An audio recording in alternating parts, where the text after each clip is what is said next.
Hello, ladies and gentlemen, and welcome to the Learning to Be Human podcast. This podcast is for the spiritual seeker. And before we dive into today's podcast, I would love to read you a little quotation here by Jim Rohn, who is an amazing motivational speaker and has definitely taught me a lot about life and about creating a happy and quote-unquote successful life. But he also has an amazing way of speaking where he keeps the viewer engaged with what he is saying with his vocal inflections. So maybe I could learn a thing or two from that with my little monotone voice, but I know you love that radio voice as well. So all right, I'm gonna get to it. Happiness is not something you postpone for the future. It is something you design for the present. And so with this concept, I'm gonna sip my coffee with you all if that's all right. With this concept, let me just bump the mic and just get all that good stuff going. One of the biggest fallacies of this universe is that we have fallen under the illusion that in some way our future circumstances are going to be quote unquote better or make us happier than what we are right now. In the future, I'll have more money. In the future, when I have a romantic partner. In the future, when I have my dream house. In the future, when I have a better job. We keep placing this future idea. In the future, when I have enough time to work on that project, right? We keep placing this idea in the future that in the future, I'm going to be more happy. In the future, I'm going to be more happy. And what ends up happening is we conditionally train ourselves that even when we receive those objects or receive what we are looking for in experience or circumstance, then because we have trained ourselves to constantly be looking to the future to be happy, we won't be happy in the present.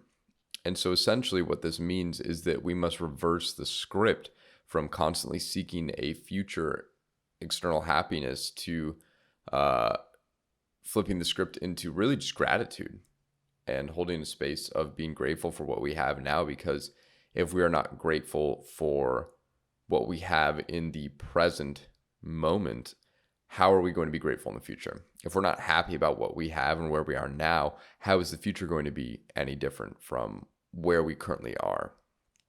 And I think this goes to a step even further beyond just the external. It even goes a little bit in the internal as well, because when we place our conditions even on how our body is doing, if it's healthy, if it's got all of its limbs, if it's doesn't have an autoimmune disease, if it's this and this and this, if all the different conditions are being met, then you can be happy, right? But here's the thing about the universe is that it's going to throw you for a loop.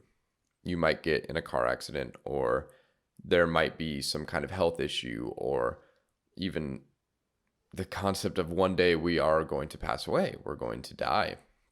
And so when we place a condition on this universe that I can only be peaceful when, I can only find inner peace when my body's the right temperature, when all of my organs are working properly, when the external world's needs are also met, when I have my house, when I have the girlfriend, when I have the partner, when I have the this, when I have enough money, when I have like all of these conditions have been met, what you get is a conditional universe, a conditional form of love in your life. And you will be agitated every time one of these needs are not met. Now, by no means am I even remotely close to some of just the Zen masters or extreme spiritual seekers or yogis. When it comes to this, they're able to hold a space of complete equanimity. But through my practice of Vipassana meditation, I've started to discover that you can keep that space of harmony and peace even when there is discomfort in your body, even when your external world is falling around you. And that really is the practice of this lifetime, is that our external world is always going to change. Some days we're going to be quote unquote winning, some days we're going to be losing. And if we're constantly at the whims of that external universe, then we will only feel good when our external universe is doing well, right? However, if we can train ourselves to sit in that place of equanimity, meaning just as the observer watching this universe and just allowing things to come and go as they please, and to recognize sensations as sensations and not as good or bad, and to really just be able to sit in that place of peace and stillness and harmony and equanimity, then we can sit behind the veil and just watch as our universe puts us through situations, and we can almost watch from a place of humor at times. And I definitely still get wrapped up and caught up in my universe and anxious and depressed and I just milk it completely. But my spiritual practice is learning how to just sit in that equanimity. And every time we react to a situation, or every time we react to even a body sensation, then we perpetuate this concept known as karma.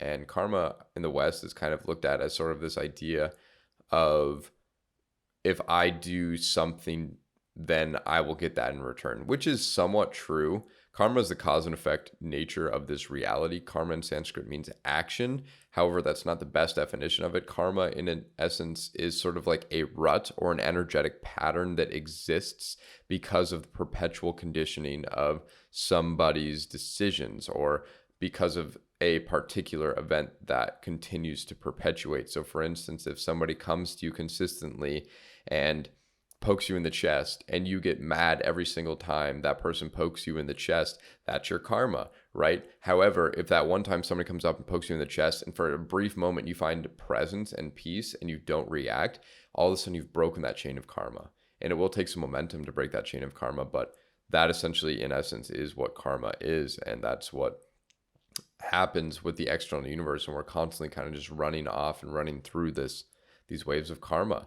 And once again, I'm still very much just very new to all this. I'm still very much understanding how this even works in my life, but it's something that I've noticed in my own life. And for instance, I'll find myself in similar situations. One of the most common ones is I keep running into the same type of partner, or I keep going through the same kind of experience. This feels very familiar, and that's because you haven't learned the lesson yet, right? And essentially, once you've learned the lesson, you can start running off your karma. I'm gonna take a look at my little notes here for y'all.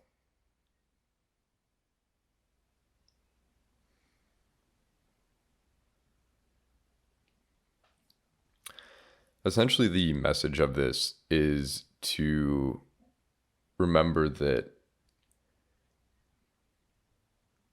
the universe is love. And if you can still your mind through meditation, through breath work, through your own spiritual practice, then you can reconnect to that awareness. And perhaps even holding the mantra, one of my favorite mantras from Ram Dass is, I am loving awareness. I'm loving awareness. And just connecting to the heart. Just breathing with that. And remembering that the present moment is all we have. And really this game of life that we play is learning to master the present moment and become fully an expression of who we are. And so with that, ladies and gentlemen, I bid you adieu. If there's any way I can help make your life more peaceful, please let me know. You can DM me, you can PM me, you can reach out to me on Instagram or Facebook.